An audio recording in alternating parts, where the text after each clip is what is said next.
Are you the quantum mechanics? Yes, we're the Quantum Mechanics. We're the paranormal podcast for the believers, the doubters, and everybody in between. And Ben, we've been getting a bit carried away, haven't we, with Halloween? Our plans for Halloween, which we're not going to give too much detail because we're going to keep it a surprise. But we've got a bit over enthusiastic, haven't we? When you say we, yeah, yeah. But mainly people called Peter have got a bit over enthusiastic.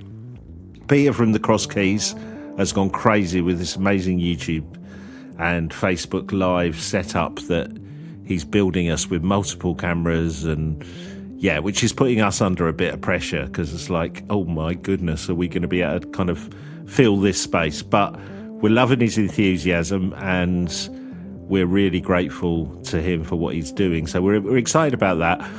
I'm not going to tell you what we need it for, but there is a thing where we will need a little kind of loop of music. So the music that we use on the podcast, I thought, I'll just comp that up, put it into a kind of little playlist so it can just play on a loop for those times when we need it. And then I got a bit carried away and tried to do my own ambient album. So whilst we're keeping the podcast going, you've gone and made an album. Yeah. And Peter's built us a TV studio. Yeah. Yeah. So, we're kind of like, I would say, in terms of evolution, you kind of go look at when the fish have got little legs and they start walking across the bottom of the sea. We're like BBC 1928 at the moment, something like that. Yeah, yeah. Before you know it, will be 1945. Yeah. Well, you were a bit shocked when I sent you a message on WhatsApp saying, I've made an album for us. Yes, I was. With samples and all kinds of stuff. We will at some point put that out so you can all have a listen to it, but we're saving it for Halloween. So yes, it's only August, but we're getting quite excited about Halloween for lots of different reasons. And scared for the reasons that are not Halloween related. Yeah, and then the irony isn't lost on me. I was thinking, I really do need to lose a couple of pounds for the camera. Also me, on the way over here, I think I'll just buy fish and chips. I'll get some for Peter as well, and his wife. I'll just bring fish and chips and gobble fish and chips. Yeah, I've had the same feeling about getting a bit more, getting somewhere close to our slightly over-exaggerated AI images on our artwork. If we could get within 20% of that, I'll be happy. I'll say £20. Yeah. So lots of pressure, but I probably could have spent better time than making an album. But hey, this is the life of a quantum mechanics podcaster. It is. So before I get into this, is there anything weird happened to you this week? Something weird did happen to me. Okay, go for it. Well, to answer your question, I have again nothing worth mentioning on here, or that I can mention on here. Couple of weird but slight jots that I've had. So I've had a few jots over the last few weeks. But you tell me yours. You've got something good. Mine is a jot. I was just going to say mine is a jot. So I've been looking for this particular piece of paper, which should be at my mother's house. It's like a legal thing. It doesn't really matter, but it's like one of those things where every time I go around there, I'm like, is it in here? Is it in there? Looked everywhere, and there's literally no reason it should be in my house. But as you can guess, it turned up there. Well, and this is the strangest of strange circumstances. On Tuesday, I get very excited. I got my 14 Times through the post. Probably some of you guys will know the 14 Times, my favourite magazine. And I thought, I'm going to take this to bed early. Opened it, and it fell out of the envelope, slipped on the floor, and went under the bed. No. I went under the bed. Yes, there's that piece of paper lying next to the 14 Times under the bed. Oh. And I was like, honestly, I did a double take and then a triple take. And I was like to my partner, did you bring this back? She said, no. Why would I even know you were looking for it? Well, maybe I'm sure I mentioned it. Anyway. It could have been anything, couldn't it? I know. Like 14 Times. Isn't that odd? Yeah. That is very odd. But, I'm glad I got the piece of paper, but I still have no idea. At no point do I remember it coming or know how it got from my mother's house, which is an hour away, into my car, out of my car, into my bedroom, under my side of the bed. Yeah, complete mystery. And then you're just flicking through the Fortean Times, drop it under the bed. Wow, that's weird. Yes. Okay, all right. That's good. No, my little jots have been nothing along those lines. That's amazing. That's a proper jot, isn't it? It's a proper jot. Because something that gone missing appeared as well. Yes, exactly. Oh, nice. Exactly. Nice. And yeah, so and honestly, although the 14 Times was in my hand, honestly, nothing paranormal could have been further from my mind at the time. I was just, there was nothing spooky. I just had a nice bath. The dog was running around. You know, it was a nice bedtime thing. Weird. So if we're talking about spooky things that you don't often talk about or think about when you're in the paranormal world, something that we don't often talk about is ectoplasm. Yes, we've mentioned it briefly in a number of humorous ways, but we've not gone into detail. Yes. Well, I suppose most people would think about it in relation to like maybe Slimer from Ghostbusters, right? And that famous scene. But also perhaps some of us would think about some of the older psychics and performers, which is really where it comes from. And when I talk about ectoplasm, if you don't know what I'm talking about, it isn't the green, slimy stuff that you see on Ghostbusters traditionally, in inverted commas. It's a sort of a white substance that is sometimes described as like a liquid which turns into a solid. Is definitely ephemeral because it's said to disappear when light is shone upon it. And some people still believe, and we will find out some other people who did believe in ectoplasm. The Fox sisters were possibly, they were sort of at the beginning of the spiritualism craze, and it really was a craze. And this, I want to tell you this because this sets up the backdrop for really how ectoplasm became part of the public consciousness when we talk about psychics and working with the dead. So the Fox sisters, I think, are fascinating. So March 1848, two young sisters in Hydesville, New York. By the way, loads of different sources I've pulled from on this. Thank you to a number of them, including Scientific American, the New Yorker, the Times, lots of different places. I found some great information. They came up with what they thought would have been a fun prank, and this reminded me, remember the Cottingley fairies? Yeah. It reminded me of that. Teenager Maggie Fox and her younger sister Kate claimed that there was a spirit communicating with them by making otherworldly raps on the walls and furniture of their house. Again, and Jeff the Talking Mongoose comes to mind. Yes. When their mother asked how many children she'd had, the spirit tapped to rap out the correct number. One of the neighbours apparently reported these sounds, and word spread that there was something strange going on at the Fox house. Maggie and Kate made these noises by cracking their knuckles, though. They also cracked their toes and other joints, and Maggie confessed to the New York World 40 years later in 1888. That's a newspaper, of course. By that point, the childhood prank had spun out of control, and the adult sisters had become famous mediums. This is true. I mean, they were, like, literally celebrities. And their older sister was a kind of quite complicit and quite mean, I think, in exploiting them, if I remember correctly. That is right, yes. Yeah.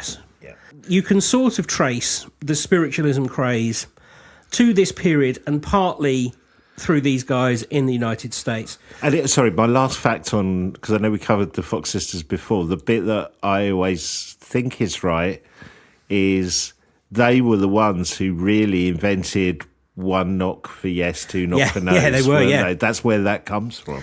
That's right. And the whole spirit cupboard and things like that. Yeah. And that's what we're going to get into, because this is sort of this is how ectoplasm comes about.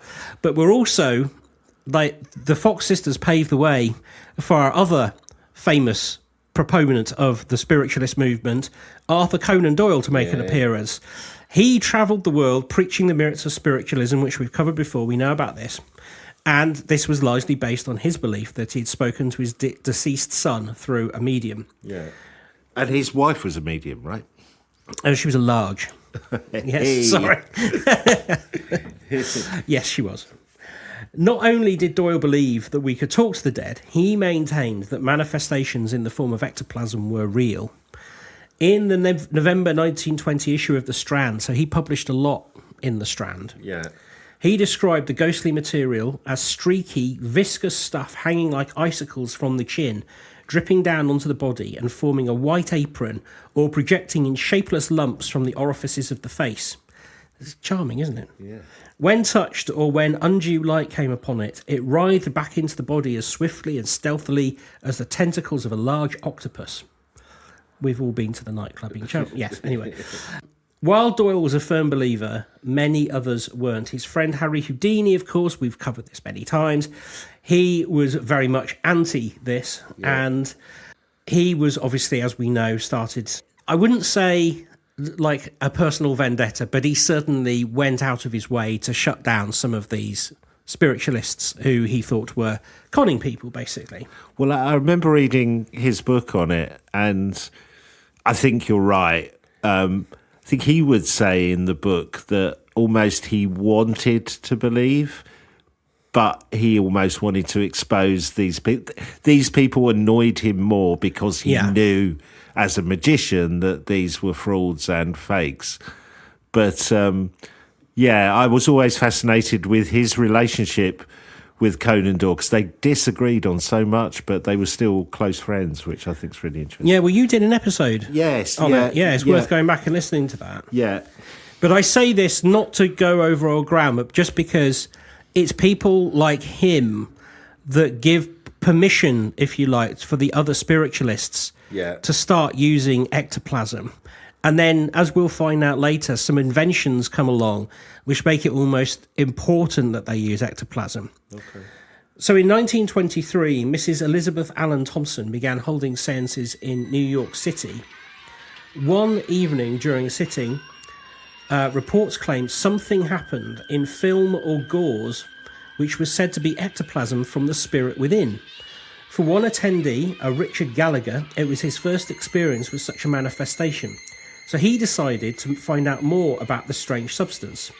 Just as it was about to embrace him, I can't believe this happened, he bit it vigorously. Oh. The material ripped and came apart. When that spook put her arms around me, I just began eating ectoplasm as fast as I could, he said. I filled my mouth with it, and when she yanked away, well, the ectoplasm just poured out of my mouth, Gallagher said. Wow. I wouldn't know, did he spit or swallow? Oh.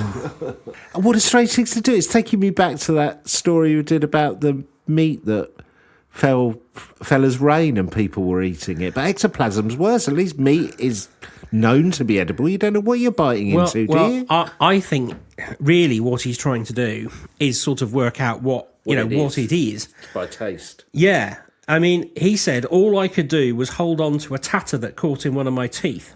Well, I guess because you do that thing, don't you, in those seances where that's why they, if they're fake performers, that's why they get everyone to hold hands, isn't it? So you can't grab at stuff and go, oh, there's a wire there, you know. So, I guess your mouth is the only thing that you got. That's right. Yeah.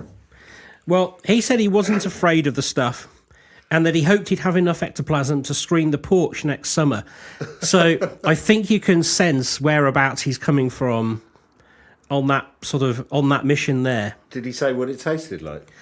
Not in the reports that I found, no. On Halloween in 1926, spiritualist investigators arranged a séance with a medium named Harold Evans. They roped him into his chair to ensure any movement of objects and limbs were not made by him. The room was darkened, as rooms were during séances. Soon, a clucking sound was heard, which was said to be the sound of spirits drawing ectoplasm from Evans.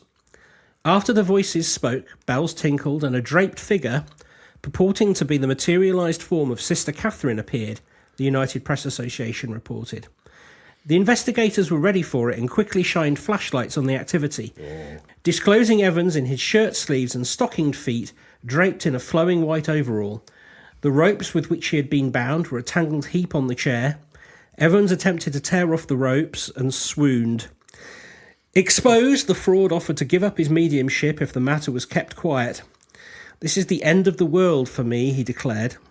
Typically, upon further investigation, the ectoplasm was made from cheesecloth.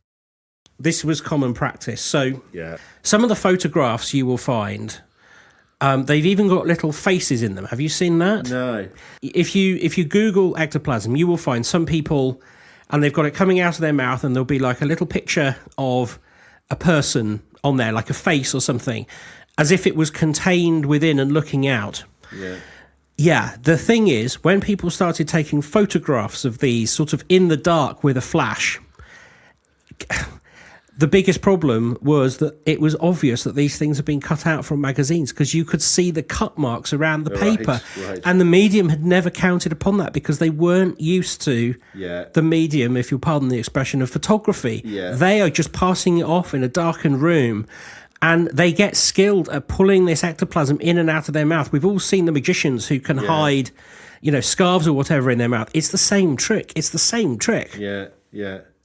And like you say, as technology moved on, they got exposed. Yeah, well, there's a great quote I'm going to come to about how photography influences this. Right. But before we go there, the thing that sort of started me on this journey was a post that I saw that I had to get into just to see what was going on here. And this was fascinating. So this is sort of, as we move from the physical and people having to be there in the sort of 1880, the time of the Fox sisters, into like 1900, 1910, where it's still a spectacle, if you like, that you can't really record. A young medium in 1911 who went by the name of Miss Burton sat in a darkened room with several guests present.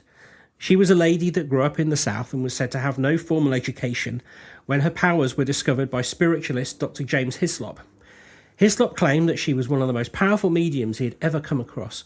She could call up any spirit she wished, often made them materialise. During the meeting, Miss Burton was to call on the spirit of a deceased relative of one of the guests, but something happened instead. The voice of a man could be heard among everybody, and it addressed Miss Burton directly. "Hello, beautiful lady," the spirit said. "I've seen you around for some time now. Would you like to go to bed with..." No, it's not that one. Calling to the other spirits. "In my world, I don't often think of kissing, but when I see your soft lips, a kiss is all I can think of. Would you give me just one kiss, my dear? I promise it will be something I will cherish for eternity. I mean..." It sounded like Terry Thomas. Hey, that's my sexy voice. Ask Rachel. "Heaven must be missing an angel because you're here." "You want to kiss me?" Miss Burton asked in a startled voice. "More than anything I've ever wanted to do," the spirit replied. Pressing her lips together and leaning in, a bright light appeared, just as if a small portal from another world had opened. All the guests watched in amazement as the face of a dashing man leaned from inside the light and pressed his lips to Miss Burton's. As the two shared the passionate kiss, the light of the man's face soon faded, and Miss Burton fainted. The guests all came to her aid, and it took some time to revive her. She claimed that the kiss was unexpected and very passionate. This is brilliant. Others have claimed to have been kissed by ghosts over the years as well. In 1925, a man by the name of Alexander Thibault travelled around the world calling up the spirit of a young French lady called Madeleine. Madeleine was said to have died in 1908 and could be summoned by the use of red lights. After she manifested, she would often step into a bright fluorescent light to kiss those present. Madeleine was very fond of this kissing, and especially liked kissing political figures who would come to see her. "Madeleine loves kissing," said Thibault to his audience. "She kisses me often, but remember, she expects one thing in return. She must be kissed back." Now, if that isn't the creepiest damn show... That's so weird. Isn't that weird? Isn't that weird? I don't know where to go with that. Just, wow. But it's interesting, isn't it? It's reminding me, you forget at that time, there was that element of showmanship about it, wasn't there? Of selling tickets. And this is almost like bringing sex into it, in a way. In a small way, it kind of sexualization into it rather than it's very seaside peery. Yeah, exactly. Very Carry On. It is. Yes, I as a peer, I as a good peer, etc. I think this though, that is reading from Not quite a contemporary article, but an article looking back at contemporary accounts of the time, and I think this sort of sums up what's going on. Well, also it's a good way, because a lot of it is about generating publicity, isn't it? And I would have thought that kind of story was kind of lapped up by the tabloid equivalent of the tabloid press at the time. Do you know what I mean? It's like the equivalent of, I don't know, the woman who says she's married a ghost now. It's that kind of thing, isn't it? Would generate that interest. Is. Yeah. On sort of, yes, well, this would certainly generate interest. On another occasion in the early 20th century, a widow went to see a medium who claimed she could call up the ghost of her dead husband for a small fee. When a figure appeared in the dark room, she thought she recognised it to be him. The figure requested a kiss from his wife, and it sounded so like her husband's voice, she kissed him. When leaving the medium's home, the widow's friend asked if she were okay, and she replied with an embarrassed look, "I'm not sure I believe in this ghost business. It looked and sounded like my husband, but when I kissed him, he had a bushy moustache. And my husband never had a bushy moustache, and he couldn't kiss like that either." So, I think we found the measure of what is going on here. Oh, that's not my husband. That's brilliant. I must say the dead are particularly amorous. Yeah. Now, like, none of that obviously is ectoplasm, but it's a manifestation, and this is where we're going from. This is kind of the point of where I'm going with you. And I just thought it was also interesting to just put in a side note that it's not on anymore, but the Ashmolean Museum in Oxford had an exhibition on ectoplasm. Oh, really? Yeah, with ephemera and photographs sort of related to various shows that were sort of contained ectoplasm as part of their act. And guess who stars in there? Someone that we have covered before. Helen Duncan. Remember her? Yeah. The last person to be convicted of witchcraft in Great Britain. Yeah. Duncan told people, even traded sometimes upon the fact that she emitted ectoplasm, which, of course, like I just said, likely cheesecloth mixed with other bits of paper. And she did the regurgitation trick, which was quite startling in a dark room during a séance. According to her believers, ectoplasm only survived briefly and disintegrated when exposed to light.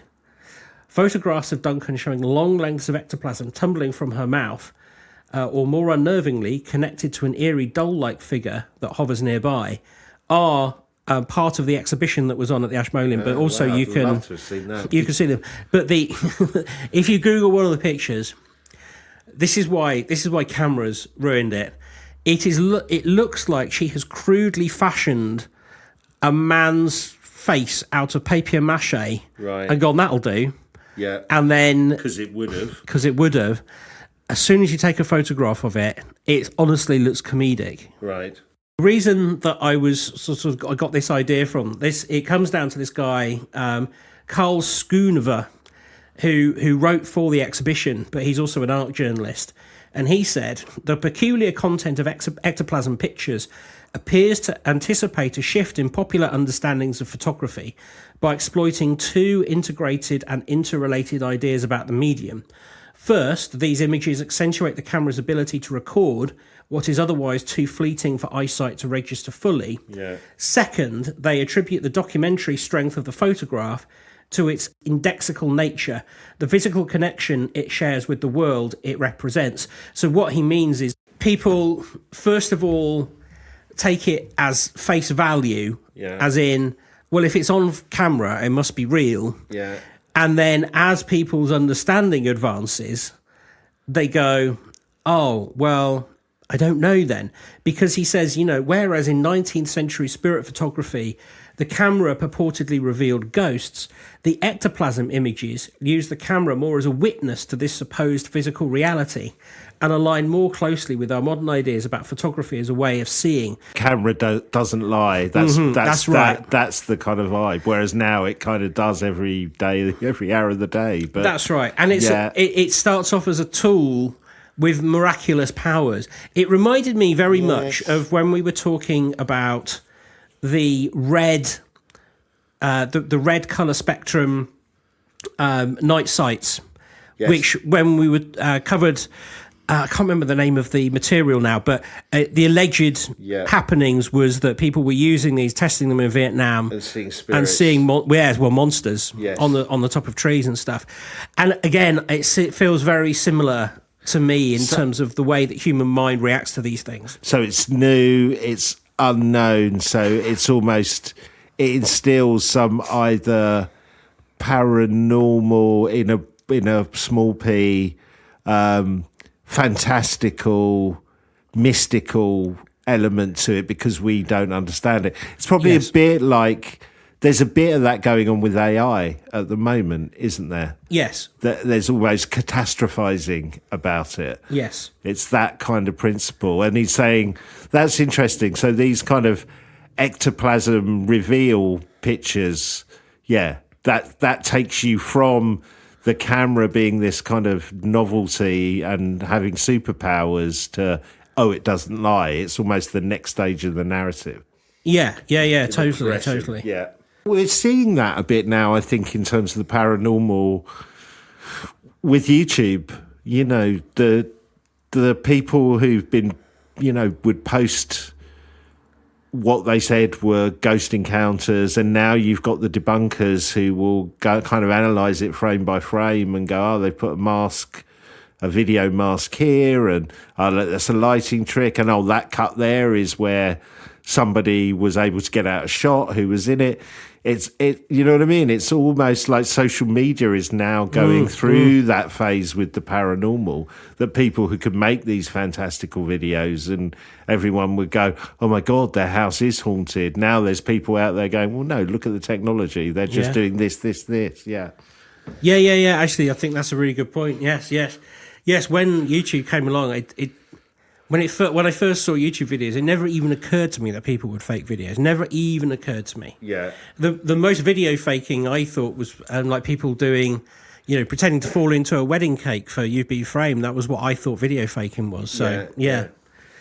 I mean, you could. So yeah. I guess the point is, you could completely understand people at the time not understanding the faking techniques. Yeah. So I guess there's 2 points there. It's because it's new and it is fantastical. Maybe, us as the general public see it in a fantastical way. And then, of course, the people who understand it can then exploit it to that sense. And it needs something to almost debunk it, reveal it for what it is, for it to move on. Yes, exactly. Yeah.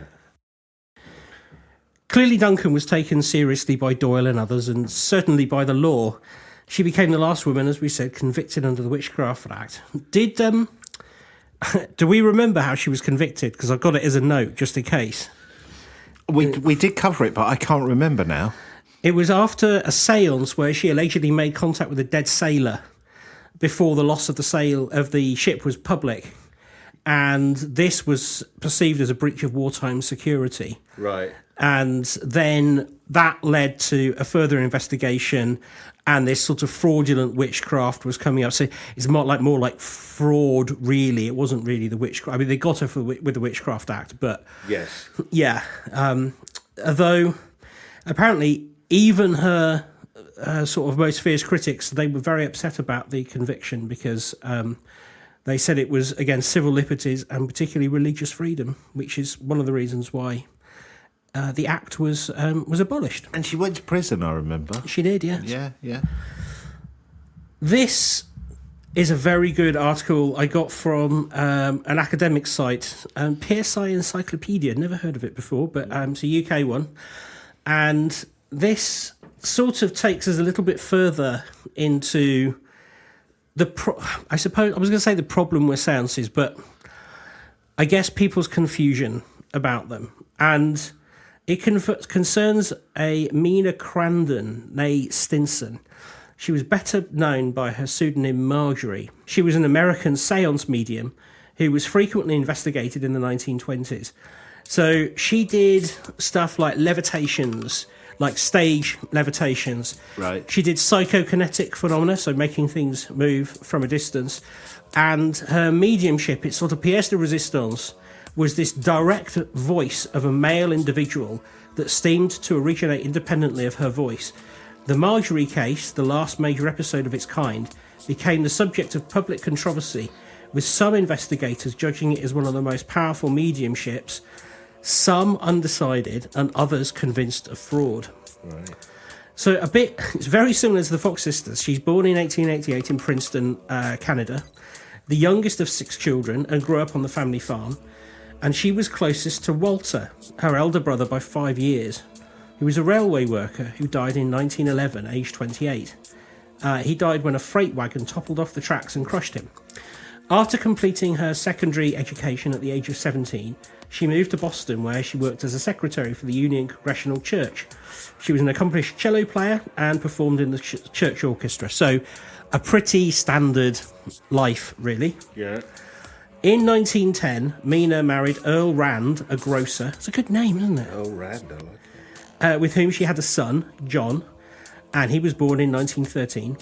She divorced Rand in 1918, and in the same year married Leroy Goddard Crandon, a prominent Boston surgeon, then serving as an officer in the local naval hospital, whom she met while working part-time as an ambulance driver.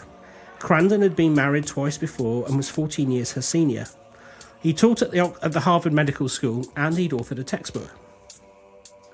Crandon, with all of his scientific leanings, he was also influenced by Mark W. Richardson. I think his name has come up before. He's a fellow physician and professor of medicine at Harvard, but he had become convinced that through attending mediumistic sittings, his 2 young sons, both fatally struck by polio in 1909, still lived as spirits. Right. Following the experience with a medium, he proposed that the couple hold a séance at their home and had a table built for the purpose. Imagine that. It's got to build a table. Yeah. Similar to the one Crawford had constructed for his work in some other work that he'd done in a similar vein. He'd had one built, doesn't really matter, but it sort of goes into detail about this rather plush piece of apparatus. He wrote that 6 of us sat in red light, the table began to tilt and have raps almost at once, and by elimination we quickly discovered who was to blame, and thus Marjorie became a medium. So he's saying that she is channeling this. This is not him blaming her. Right. This is she's bringing this on. So he's believing it. I mean, maybe that's why he had the table built, so at least you've constructed it. Well, this is exactly why, yes. And during a visit to a medium in 1923, Mina believed herself to be in communication with her deceased elder brother, Walter. Crandon himself then visited the medium and said he too had heard from Walter. So on the 27th of May, the couple experimented with mediumship for the first time, sitting with 4 friends in their home in Boston. The table movements and raps again reportedly occurred, which a process of elimination discovered that happened only when Mina was present. The other sitters included Richardson and his wife. The Crandons included to host a small group of people at their home 2 or 3 times a week, with these couple, the Richardsons, almost always in attendance. So in the years from 23 to 27, Mina's mediumship was subject to investigations by loads of researchers, most notably a judging committee by the magazine Scientific American, which I think is incredible. It was offering cash prizes to mediums who could produce a visible psychic manifestation to the satisfaction of the committee. The investigation involved no less than 90 sittings. I'll tell you about a couple in a minute, the most interesting ones. But let's first consider what had happened so far. The sittings were directed by a personality that identified himself as Mina's deceased brother, Walter. He communicated vocally, either through her when she was entranced, or independently through a trumpet-shaped cone. I love that. Hello! A phenomenon referred to as direct voice. Crandon said that the direct voice was initially heard as a faint whispers and developed over 4 months into a loud, I was going to say a loud horse masculine voice, not a loud horse. He wrote, "We thought that as a matter of common sense and experience, the voice must come from the psychic. We did what anyone would do to test it. We put a hand over the psychic's mouth and still got the voice. Yeah. We filled her mouth with water," the voice went on, and the psychic later ejected the same coloured water that we had put in. The test was routinely carried out by other investigators. Another test that Richardson designed, he called the voice cutout machine, a long tube into which Mina blew in order to support 2 luminescent spheres that would be seen to drop if she opened her lips to speak. One investigator stated that the voice came mostly from within the cabinet in the close vicinity of Mina, but on request could be heard at a distance of up to 8 feet from her in the air. He added this direct independent voice made communication with Walter, the control, so easy that systematic development of the phenomena developed rapidly. The voice prophesizes or promises the physical phenomena, and then, under test conditions, the thing occurs as promised. New physical experiments and tests are proposed to Walter. He discusses them with the sitters like he's actually sitting there as a member of the group, and then he agrees with them as to what conditions should surround the tests, and, as himself, apparently intrigued by the new apparatus and pleased to get a hard problem. Another investigator described the voice as that of a vigorous, humorous, rough and ready man of 25 or 30, with such intonation as a Canadian youth working as a conductor on a streetcar would use. I like the specificity of that. He further described Walter as shrewd, unrefined, resourceful, and combative, and was taken aback by his lack of reverence. He orders about like children. He assumed the tone of a master, as though the mere act of dying he had become possessed of all the wisdom of Lodge and Edison, and yet he busied himself with tricks to astonish us like a boy of 12.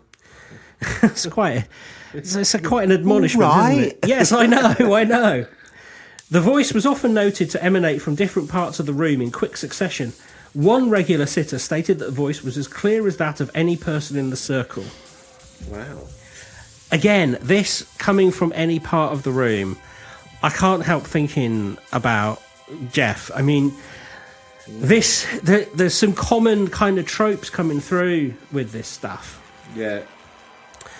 So, as I said, the different investigations that took place, out of those, 9 were very significant, and they included people like a Harvard professor, the Scientific American folk, some Harvard students, an Australian biologist. I don't know why he was interested, but anyway, there was loads. But let's talk about... They found nothing?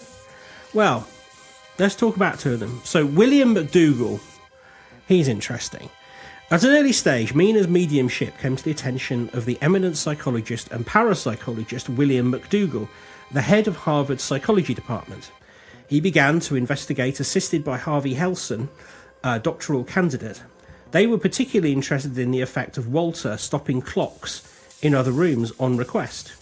Determined to impose maximum precautions, they asked the servants to leave, bolted all the main doors, sealed them using sealing wax, impressed with McDougall's thumbprint, examined all closets, trunks and desks, looked under beds and furniture. You get the idea. Yeah, they were thorough. The seance started in red light, with Mina constrained by McDougall and another sitter. You get just imagine sitting on top of her, you know. 5 loud raps were heard, and the table jumped towards McDougall, becoming animated like a pet dog, then tilted on 2 legs for half a minute. Raps on the floor communicated greeting and answered questions, and Walter spoke while Mina's mouth contained water. At the end of the session, the clocks were found to have stopped at 10:30, the time selected by McDougall. The doors were still found to be locked and the seals unbroken. McDougall and Helson remained unconvinced.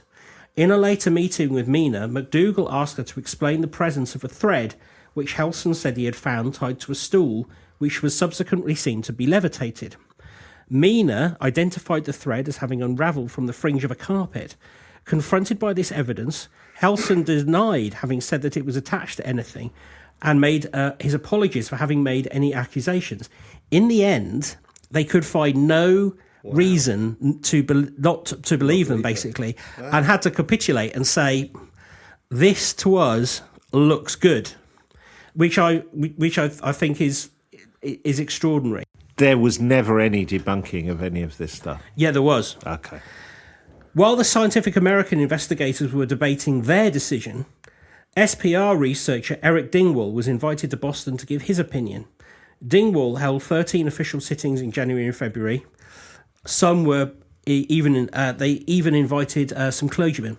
In a note published the following year, he commentated that the psychokinetic and ectoplasmic phenomena were by far the finest that I have ever seen, and if fraudulent, must contain a very considerable degree of ingenuity and manipulative skill, coupled with elaborate and careful preparation. He was particularly interested in the material that apparently issued from Mina's bodily orifices while she was in trance, performing crude shapes and then was reabsorbed inside her body. He wrote that the materializations consisted mainly of masses of greyish-white clammy substance, resembling to the touch a cold and damp blancmange. These masses lie on the table in front of the medium in a good red light, and can be examined during the 5 seconds or so that it is permitted. Objects feeling like clammy tongue-like fins are also observed, and these appear to seize objects on the table and wave them about.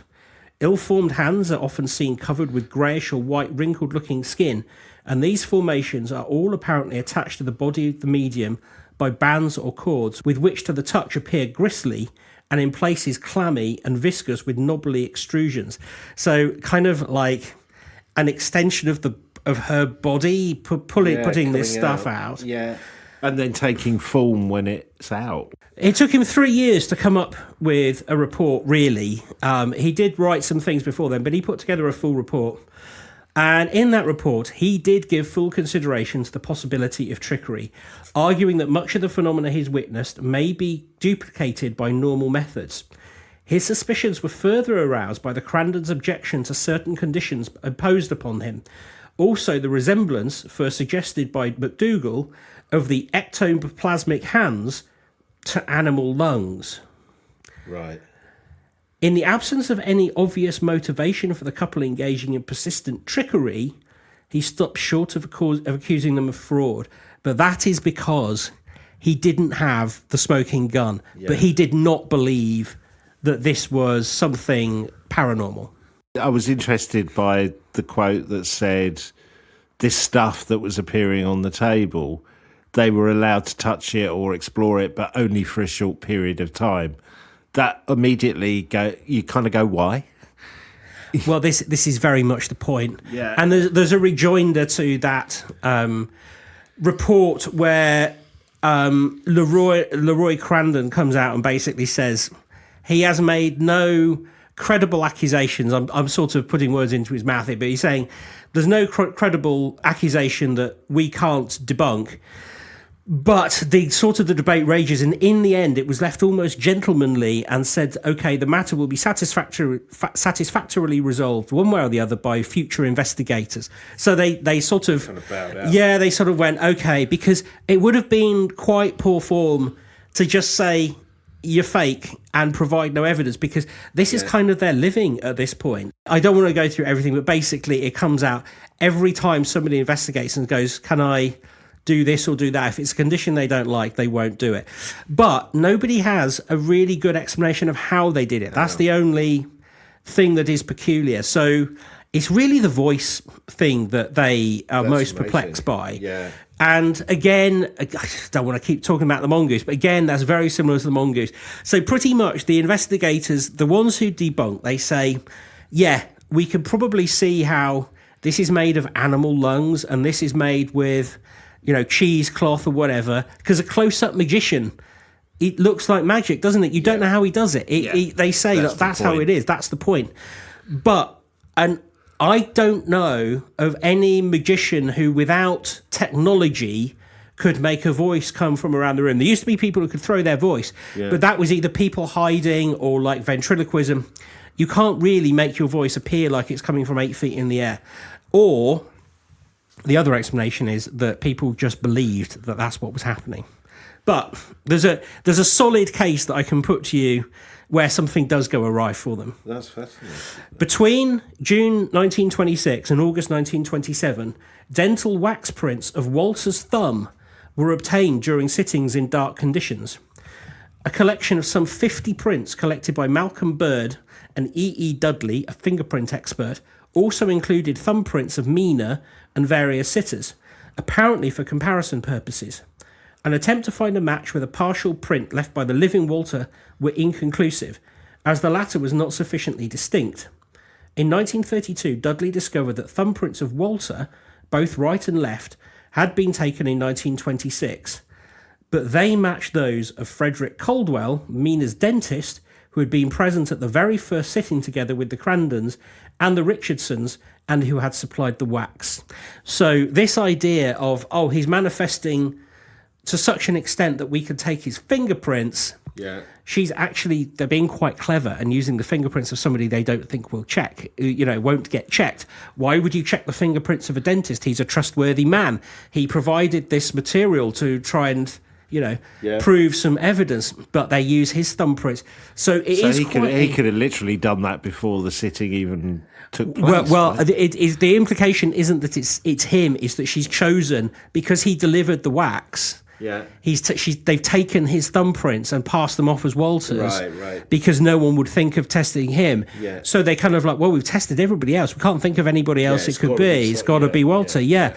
Because look, Walters are slightly indistinct from the originals. So what we're left with is this world of, as these mediums get more and more elaborate to fit in with what the public is demanding, it becomes more and more difficult to defend themselves against the people coming forward to investigate them. And in the end, you can say it pretty much looks like a fraud.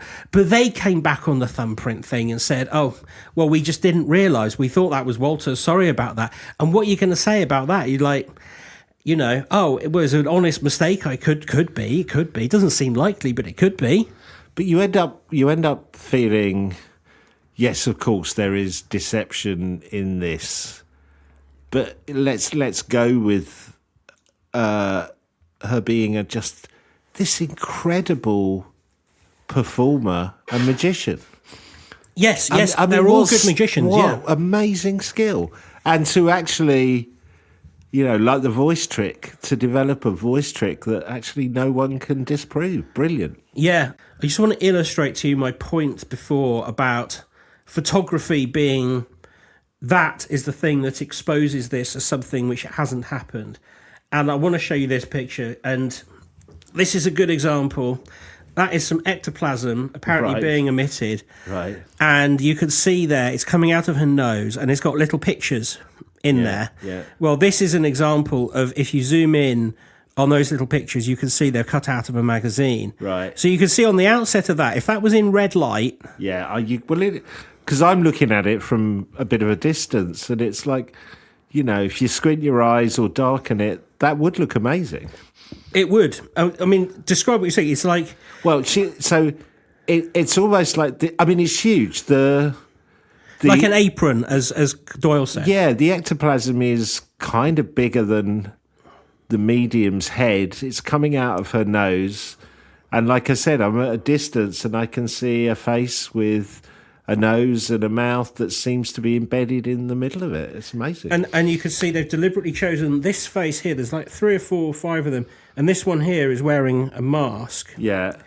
And it is believed, I read another article, it's believed that is taken from a Broadway review. So they found the image. They found the image in a Broadway review and took it out of context. So it wasn't quite Phantom of the Opera or something like, but it's like that. It was somebody dressed up like that because it looks spooky, and people just don't think of, they'll be defrauding me by taking a picture out of what is essentially Time Out magazine and putting it into some cheesecloth and then swallowing it. Nobody would be that mad, right? Yeah. At the end of that journey, I got really into ectoplasm, but it's a thing that was a thing and now it isn't a thing. Although some people might say there aren't really any modern spiritualists who really indulge in it, and none who would particularly take it seriously.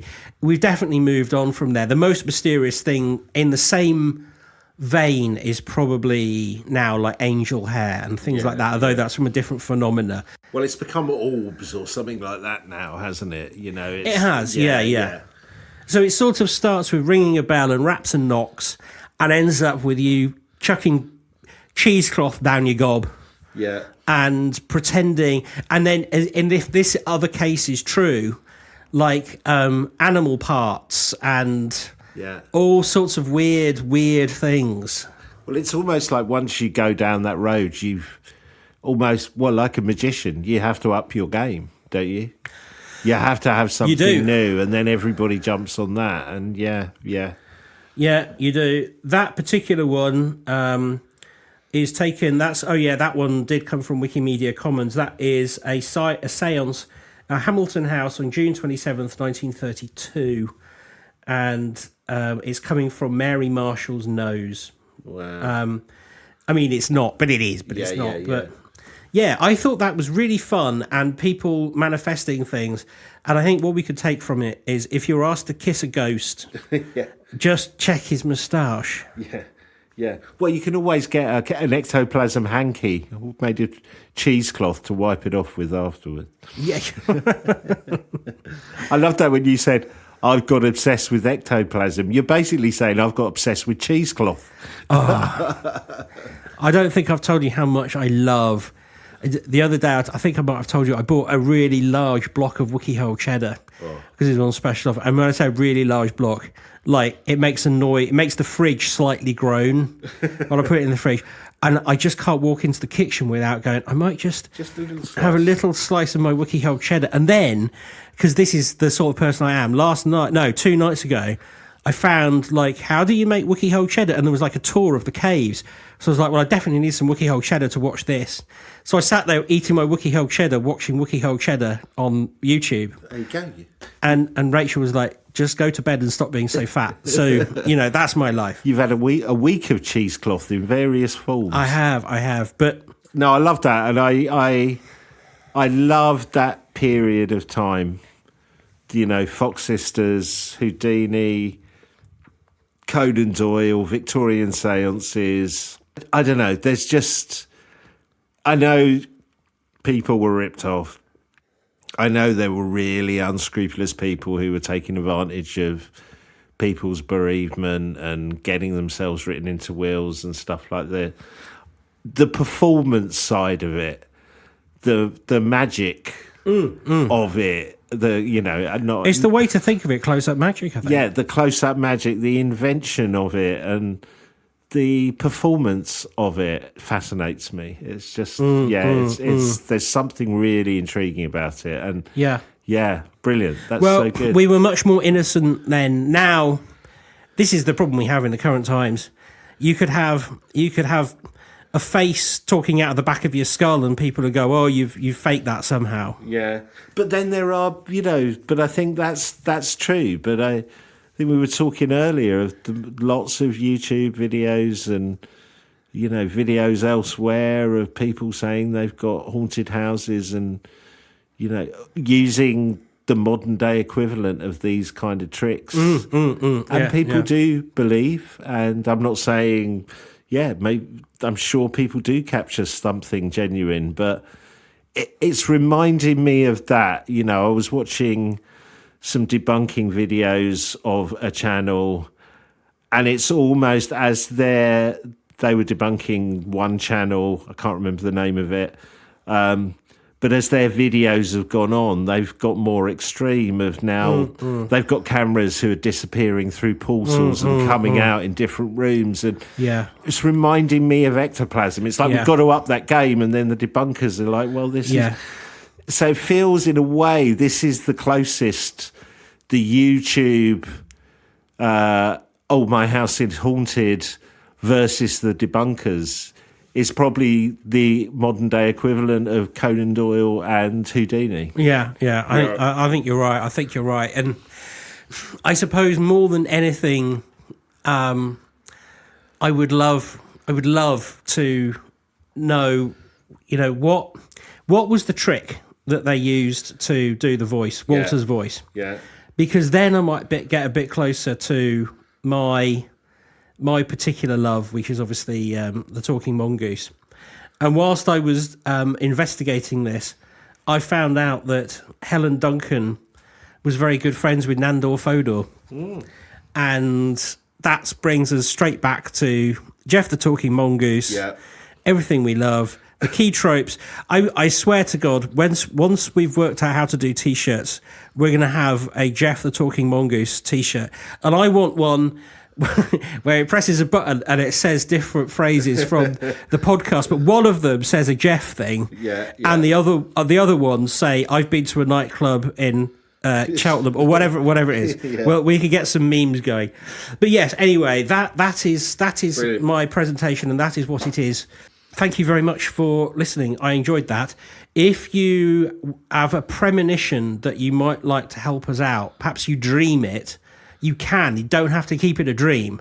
You can go to patreon.com/TQM pod, and you can really help us out, because it turns out if Peter's releasing an album and we're building a TV studio and we're trying to make all this happen, it's becoming like quite involved, and any little scraps that you can throw away, not that they are scraps, but anything that you can contribute is hugely welcome.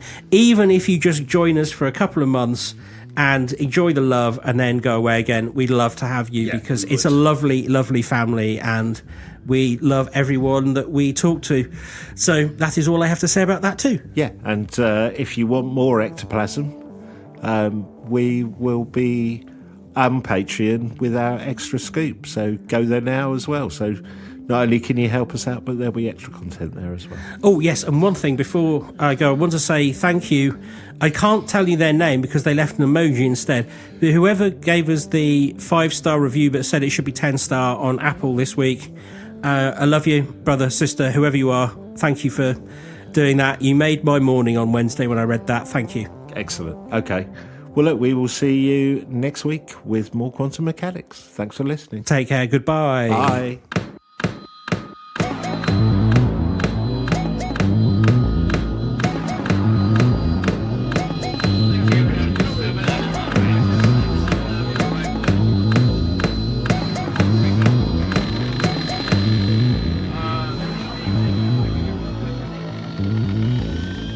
Are you the quantum mechanics?